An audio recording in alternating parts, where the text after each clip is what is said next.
Ooh, spoilers.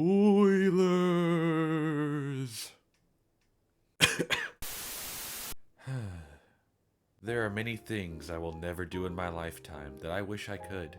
But alas, some things are just not meant to be. You all know how the expression goes. Born too early to travel in space, born too late to watch Paranormal Activity in theaters the day it came out. Man, I can only imagine how this movie took theaters by storm in the great year of 2009. I wish I could have been in the theater and heard people around me screaming at the sight of a door slamming on its own, of a Ouija board catching on fire.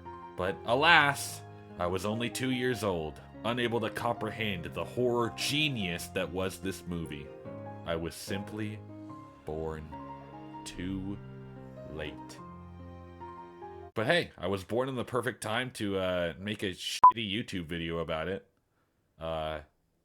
Subscribe. Hello, awesome people on YouTube. Yep, that's right. I have decided to bless you all with another ranking video. I'll be honest, I really like making ranking videos. They're fun to do, not too demanding, and plus, I get to discuss the worst and best of my favorite franchises all in one direct, concise, and goofy video. Also, my most popular videos are of me ranking stuff, so I know my audience. So, what's my history with the Paranormal Activity movies? Well, I watched the first 3 a while back, and while I don't remember much, I do remember enjoying them quite a bit. They were very much the slow burn types of movies, with a unique take on the found footage format. I appreciate them as fun little ghost movies that you can put on at really any time. So, how many movies does this franchise really have? I mean, it's a fairly simple concept, so surely not too many, right? 7? 7 movies! Why? I can understand a few sequels, but Jesus! To put it into context, there are as many Paranormal Activity movies as there are Alien movies. And as of this year, Jurassic Park movies. Like, isn't that a little crazy? I don't know, I guess I never really considered Paranormal Activity such a massive franchise like that. Again, it is such a simple concept. You got people living in a house, there are cameras, some held, some stationary, and ghost stuff happens. How do you reinvent that 6 times? Well, that's the thing. You don't. For the most part. I'm getting ahead of myself. Anyway, join me as I rank all 7 Paranormal Activities from worst to best. And trust me, while there is plenty of quality to be enjoyed from this series, there is also plenty of shit. Disclaimer alert, this is a disclaimer alert, this is a disclaimer. I did not watch the Japanese spin-off film Tokyo Night because it's not really part of the ongoing saga and I didn't really feel like it. From what I've seen in its reviews, it sounds like it's just the first movie again, so I doubt I missed much. But if I anger the ultra Paranormal Activity hardcore fans by not including it, I'm sorry, I guess. Give this video 500 million kabillion updates, and I'll maybe talk about it in a future video. I don't know. I'm done stalling. Let's get through this.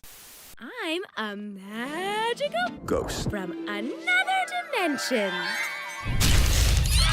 So, when it comes to my rankings, I always try my best to have a view that doesn't just regurgitate the opinions of everyone else that has already done something similar.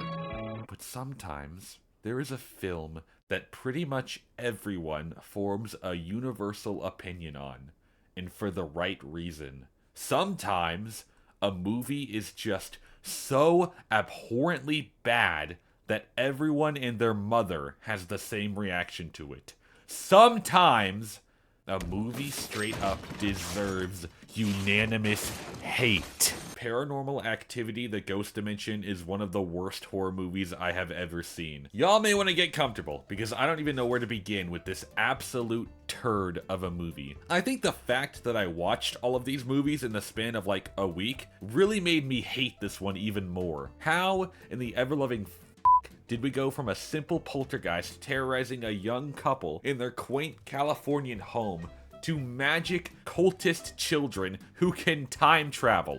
I wish I was joking. How does your franchise's lore get this fucking messy? Why would you make a sequel to such a simple movie this fucking bloated. Why would you make the characters as annoying and stupid as you possibly can? Why would you add a fucking magic camera that can see the ghost? The whole fucking thing that's great about the first movie is you can't see the ghost. You never know where it is or what it's going to do. That's what makes it so captivating. But no, let's replace that sense of mystery with a black CGI goop monster that looks like Venom's meth-addicted cousin. Oh, shit! My interest in this movie completely fizzled out anytime this fucking pile of spit-out tobacco was on screen. This movie has by far the highest budget of any of the previous films, and yet it has some of the worst visuals I have ever seen in any movie ever. The 2002 Scooby-Doo movie has better CGI than this hunk of garbage.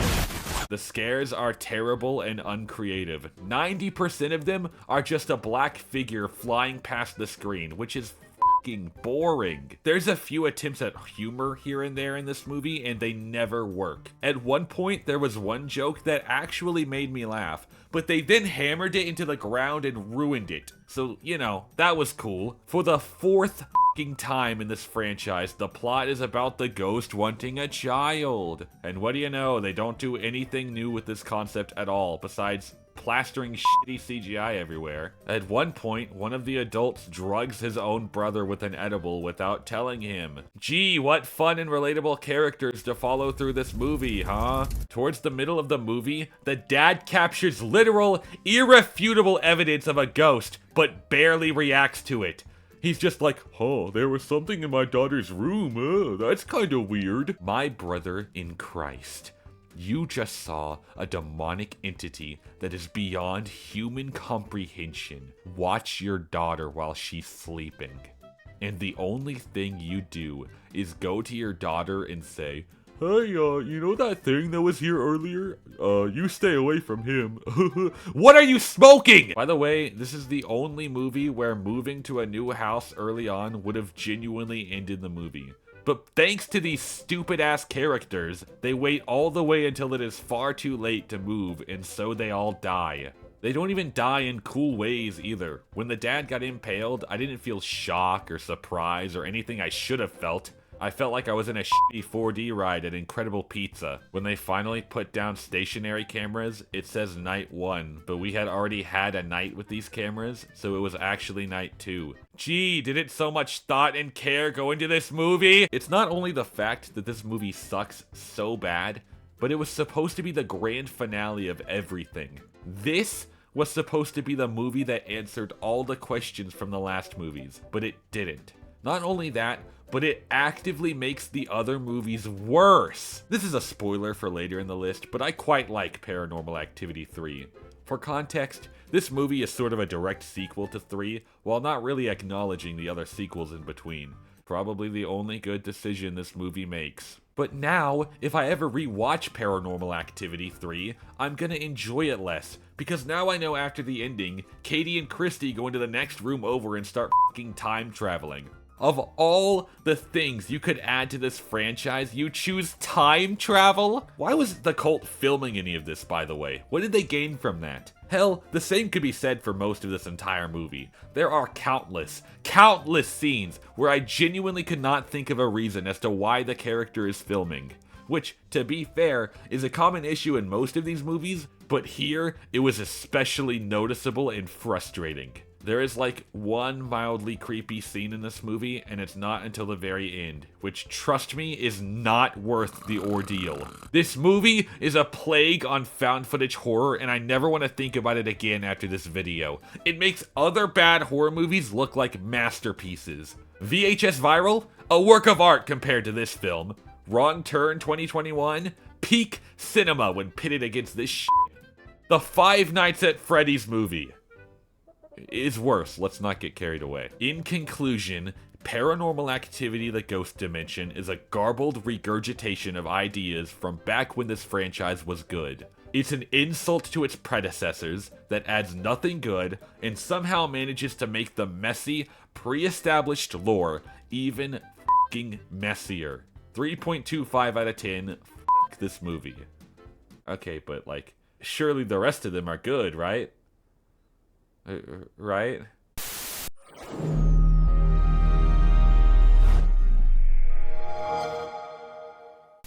Paranormal Activity 4 is one of the most unnecessary movies I have ever seen in my entire life. I have never in my entire movie watching career felt as apathetic about a film than I do about this one. Just like Ghost Dimension, the plot is just a bundle of things we've already seen in this franchise before, but with diluted quality. The family with the spunky teenage daughter is just a diluted version of the family from the second movie. The only difference is Ben is occasionally charming, Catherine Newton is an okay actor, and the parents kind of fight, I guess, but they don't do anything interesting with it, so I didn't care. The two kids are just a diluted version of Katie and Christy from the third movie. I found Wyatt and Robbie extremely annoying throughout this entire film and did not care whether the ghost would abduct them or not.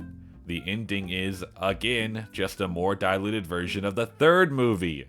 Except this time it wasn't nearly as scary or investing. The vast majority of the scares in this movie are boring and predictable. The only thing I kind of liked was when the daughter was floating in the air for a little bit, but even that doesn't compete with some of the scares from the actually good movies. They become weirdly reliant on this Xbox sensor gimmick. It would have been cool if they used it just once, but they kept bringing it back over and over again to the point where it lost its effect on me. The twist that Riot is actually Hunter from the second movie makes no sense. Why would possessed Katie give up Hunter for adoption, and then get a different weird kid, and then take Hunter back?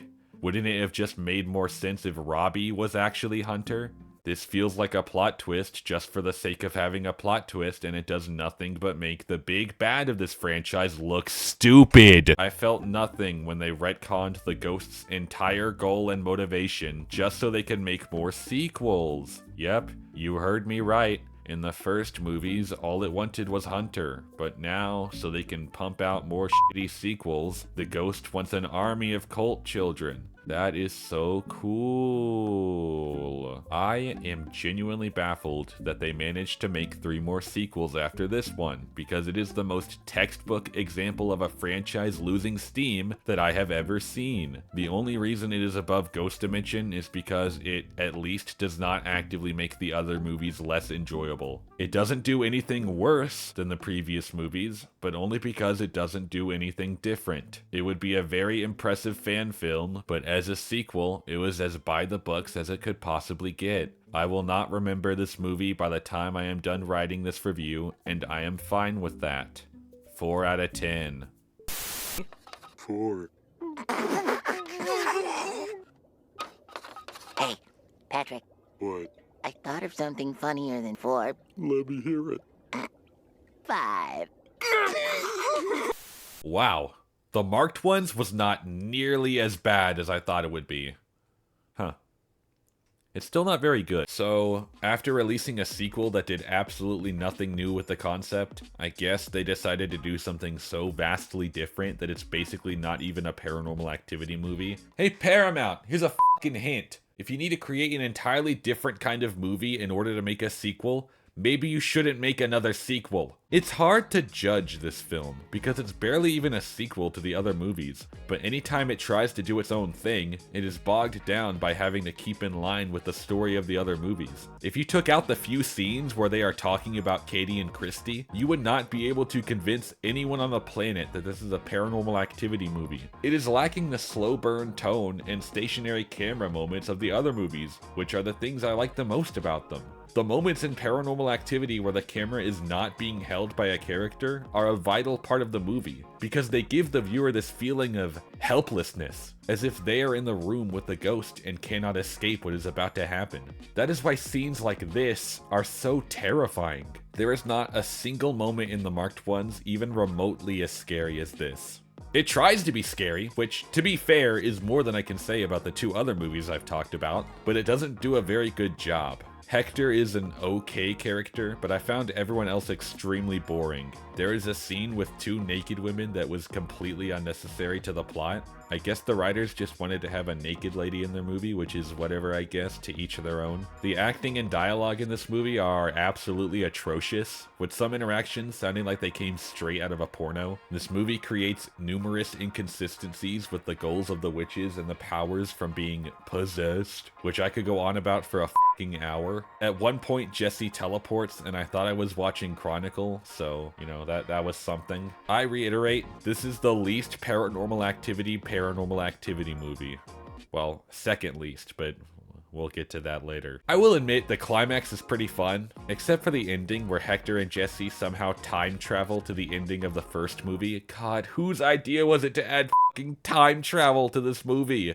What does this add to the end of the first Paranormal Activity? Katie is already possessed by the time they got there, so what do they even do? It just feels like bat shit for the sake of bat shit, and I hate it. So yeah, this movie is pretty bad, but credit where credit is due. There is some occasional dumb fun littered throughout that I kind of liked. For what it's worth, it is by far more entertaining than the other two movies I've talked about. If I had to choose to rewatch one of these movies, I would choose Marked Ones in a heartbeat, so, you know, that's something. A small win for Marked Ones fans everywhere, I guess, wherever you are. Yay! But yeah, 4.5 out of 10. Alright, we are officially into the not terrible category. Yay. I gotta ask, man, what's it like living without the internet? It's all right. I just get photos of your mom through the mail. Paranormal Activity Next of Kin is okay, I guess. This movie has a 30% on Rotten Tomatoes, which is lower than Marked Ones, and I think that's kind of crazy. This movie is not terrible. It is nowhere near the worst of the Paranormal Activity movies. But it's also not a Paranormal Activity movie. The only thing this has in common with the other movies is it has Paranormal Activity in its name. Just like the Marked Ones, it lacks all of the elements that make this franchise unique. But while the Marked Ones had a few scenes sprinkled here and there to remind you that you're watching a Paranormal Activity movie, this one does not acknowledge the previous movies at all, and I'm having a hard time deciding whether I find that better or not. Like, it's cool that this movie isn't tied down by all the events of the other movies, but also, if you're not going to acknowledge anything from this franchise or be anything like it, then what is the point? Why make this a Paranormal Activity movie? Really feels like they just had a random horror movie script lying around and slapped the Paranormal Activity brand just so more people would watch it, which really rubs me the wrong way. Because when you judge it as its own movie, it's not too bad. I liked the Amish countryside setting. It had a creepy atmosphere about it. I like the monster from this movie and I think it's a cool concept. The scares in this movie were okay. I wouldn't call any of them exactly boring, so, you know, that's good. The acting in this movie is a massive step up from the other movies I've talked about, which is always something to appreciate. The characters are, well, they're there. Margot and Chris were okay protagonists to follow. Samuel was not bad, but I really thought he was going to be more integral to the plot with the way they set him up. Dale was either mildly funny or completely insufferable. There was never an in-between. Jacob was a cool guy until he did that stupid thing where he's pointing a gun at Chris and for some godforsaken reason decides to walk closer until he is in grabbing distance. Why? I guess he went to the Detective Bailey School of Shooting Things. One thing that bugged me, however, is how over-edited this movie is. I didn't like the slow motion gag. It was dumb and really took the fear out of the scene it was used in. Plus, there were dozens of shots throughout the entire movie that were a bit too professional, to the point where sometimes I forgot I was even watching a found footage movie. I like the twist that they weren't trying to resurrect a demon, but rather keep it contained. That was something I genuinely didn't see coming. The climax is pretty cool, apart from the previously mentioned Jacob gun shtick, but the part where they're running through the village and it's in pure demonic chaos was actually really creepy and well done for me. When they went to Dale's dead body to get the keys, I started thinking about Dale's mom and it made me really sad. I will say it was a nice breath of fresh air to see the main characters actually survive for once. However, I really wish we had gotten some sort of epilogue with them. I didn't really like the abrupt cutoff, but I do think it's cool that, for once, not every single character died. I guess I gotta talk about that last scene now. I am taken aback by the sheer nerve of this movie. The pure chutzpah to end on a stupid cliffhanger sequel tease. Dude, you are the 7th entry into this franchise, and the last movie before you was this piece of shit. It is a miracle that you even exist, and you have the gall to end your story with some glorified to be continued bullshit. That is dumb and stupid. And dumb. Was I supposed to be surprised when the ghost took over Samuel? Because all I was thinking in my head was, oh yeah, Samuel is in this movie. I guess he went to the Roman Bridger school of being a twist villain. Who? But yeah, this last scene was bad and should have been cut. It's crazy to think about how this franchise would have actually had a passable ending if they had just replaced this with a final scene with Chris and Margot. But whatever. Instead, I guess we'll just spend the rest of time waiting for that 8th movie that's never gonna happen. All in all, Paranormal Activity Next of Kin is a passable movie to watch, with good atmosphere and some well-done tension. But I can't shake the feeling that this film would have been immensely stronger had it been its own thing, rather than piggybacking on this franchise's already tarnished IP. 6 out of 10.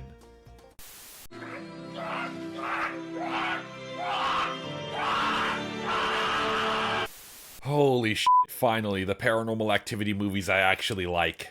Anyway, Paranormal Activity 2 is pretty cool. I really like how this one takes the premise of the first movie and really ups the scale. We've got more cameras, more people, more house, and more scares. But despite all of this, it was still able to keep that great slow burn energy of the first movie. If you just want to see the first movie again, but with enough changes to make it still feel fresh, then this movie will definitely not disappoint. There were multiple scares in this movie that I really enjoyed, such as all of the drawers swinging open, the daughter being locked out of her own house, and the mom being dragged out of Hunter's room all the way into the basement. I like the idea of the ghost wanting their child, because in this one it's actually fresh and not completely overdone to death like in 4 and 6. The characters are, for the most part, fine. I like the daughter and the nanny, they were cool. Christy was okay, but the dad was kinda stupid. It took him way too long to be convinced that there is freaky stuff going on. Like, dude, how was that the wind? Are you stupid? Also, I don't really love the ending to this one.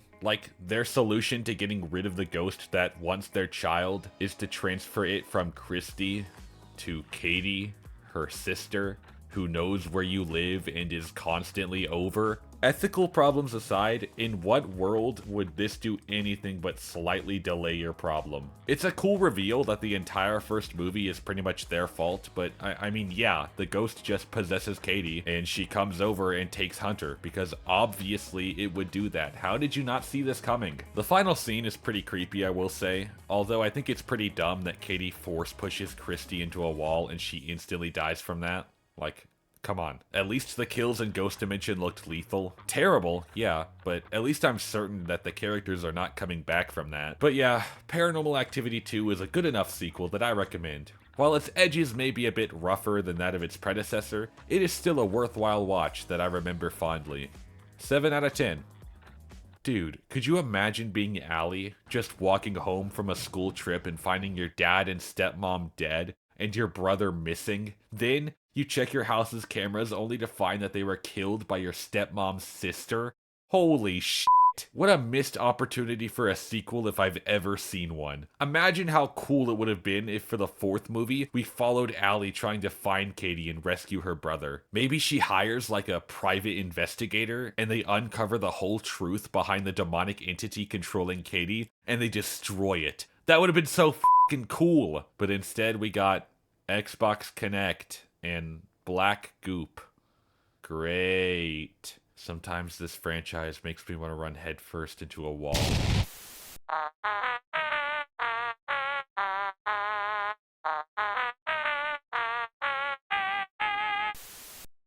Yeah, the first Paranormal Activity is really good.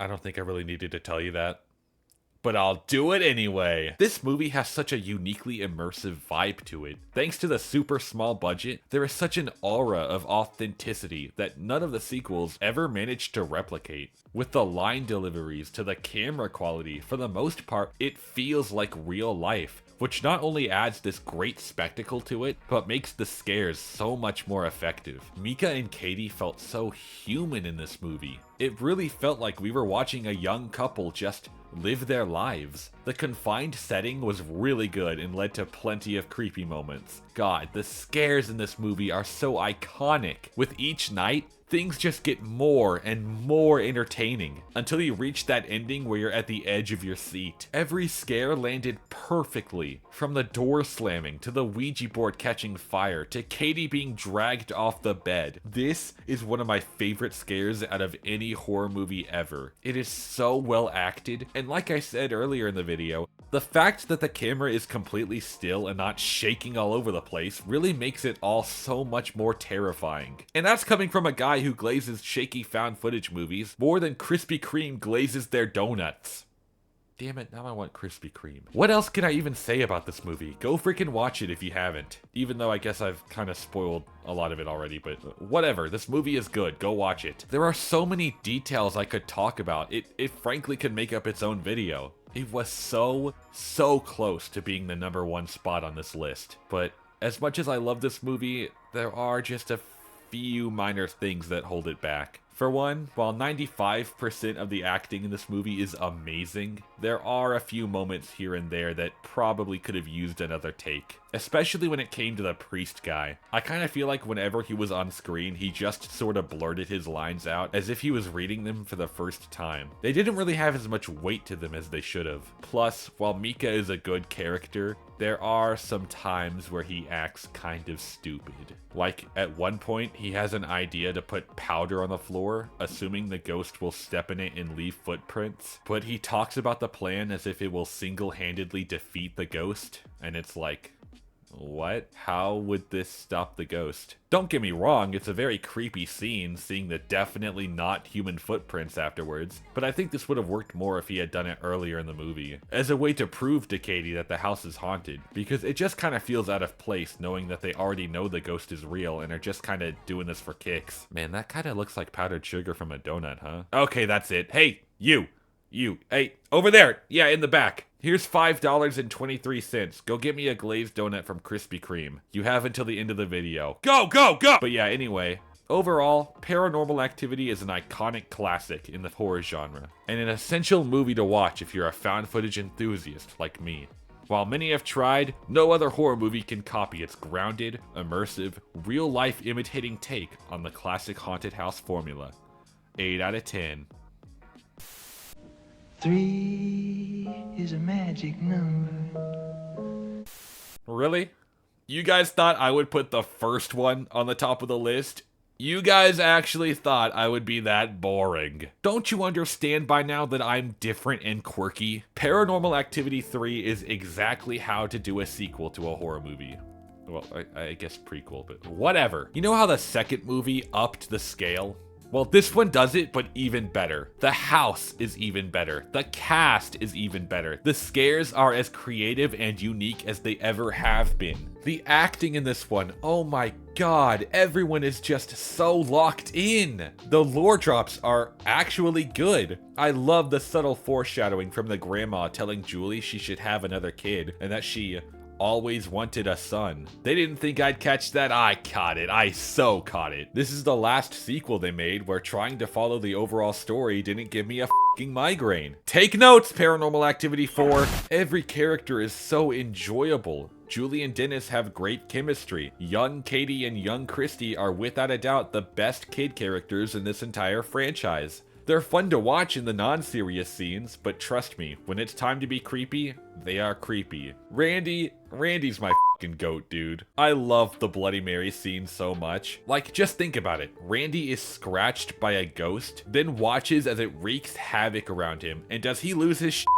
No! He focuses on comforting Katie, even though he's probably even more terrified than her. That is so fucking sweet. And then afterwards, he just fucking leaves. Absolute W decision made by the smartest character in this entire franchise. I absolutely love the trope when a side character nopes the fuck out of a movie, and because of that, they survive. It is so funny to me. At least I think it's a trope. I mean, the only other example I can think of is The Taking of Deborah Logan, but whatever, I make the rules. It's a trope now. The scares are so good. Oh my god. You've got the Bloody Mary scene, the scene with the babysitter, the scene where Katie gets fucking dragged by her feet into a dark closet. Dude, The kitchen scene, the part where Julie walks out of the kitchen to the front door, walks back into the kitchen, and everything is gone, then it all falls from the ceiling, all in one fucking shot. That is so cool! The ending is so wild. From the cult of witches to Julie flying down the stairs like a Gmod ragdoll to Dennis being cracked like a bag of uncooked noodles. It is just so batshit crazy and I love it. I will say, I think at first I was a little confused as to what was going on with this ending. Like, doesn't the ghost want a male newborn? What is it gonna do with Katie and Christy? This left a bit of a bad taste in my mouth. I had kinda wished they had answered this one little leftover question. And then they did. And it was because of time travel. And, frankly, I think I prefer not knowing. I swear, dude, sometimes I think whoever made Ghost Dimension just fucking hated the Paranormal Activity movies and just wanted to make the story as stupid and confusing as possible. Whatever, fuck the main lore. My new headcanon is that the Family Curse is like a library book and they just have to renew it every so often, and so that was what they did. Works for me. I will say as well, I kinda wish this movie had a tiny bit more of an identity to it, given it's the only one that doesn't take place in modern day, going back to the 80s instead. I feel like they don't really do anything with this, which is a shame. I constantly forgot that this movie took place in the 80s because it just looks like a modern horror movie. Like, compare this to any frame from VHS 85 and it's night and day, but whatever, it's no big deal. It doesn't make the movie worse or anything. Another thing, while the upgraded scares do provide a hell of a fun watching experience, I can't help but feel like they sort of take away from the subtle, realistic experience that the first movie had. But to be fair, it does a damn good job making up for that with the whole plethora of cool-ass scenes. So, yeah. Paranormal Activity 3 is a near perfect sequel/prequel to the franchise. While it may not be as iconic as the first one, it is in my eyes a worthy successor thanks to its superb acting, great cast of characters, and a supreme variety of creative scares. 8.5 out of 10. Jesus Christ, why do they make so many sequels to this franchise? I don't get it. You've got a good trilogy here, but everything else past this either just copies from the other movies but makes it worse, or goes the complete opposite side of the spectrum and does something so completely different that at this point, why even call it a Paranormal Activity movie and not let it be its own thing? It's also really frustrating because you had such a good direction to go in for the fourth movie. Like I said earlier, a sequel with Allie trying to track down the murderer of her parents would have been so awesome. But no, instead we just follow some random ass family that lives next to Katie. That's so creative and cool. Dude, Ghost Dimension may be the worst movie objectively, but the fourth one was so much more disappointing. Like, if I had to compare the two, imagine watching the fourth movie is like watching your childhood pet die of cancer. Then watching the sixth movie is like walking into a room and seeing the guy who invented cancer or something. I don't know. I will say, one thing watching all of these shitty sequels has done is really make me appreciate my favorite franchise, VHS, even more. At least there's only one bad movie you have to sit through, not fucking 3. But yeah, like and subscribe and all that. Comment down below if there's any other horror franchise I should rank. Or if you know a good found footage horror movie that doesn't really get enough love, send that my way too. I'm always on the lookout for another banger. Now, if you'll excuse me, I'm gonna sacrifice my firstborn to Toby so I can travel back in time and stop myself from ever watching Ghost Dimension. Bye!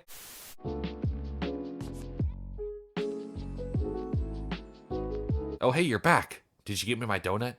Yes! Give it! Oh. Oh, it's so good. Huh. It is crispy.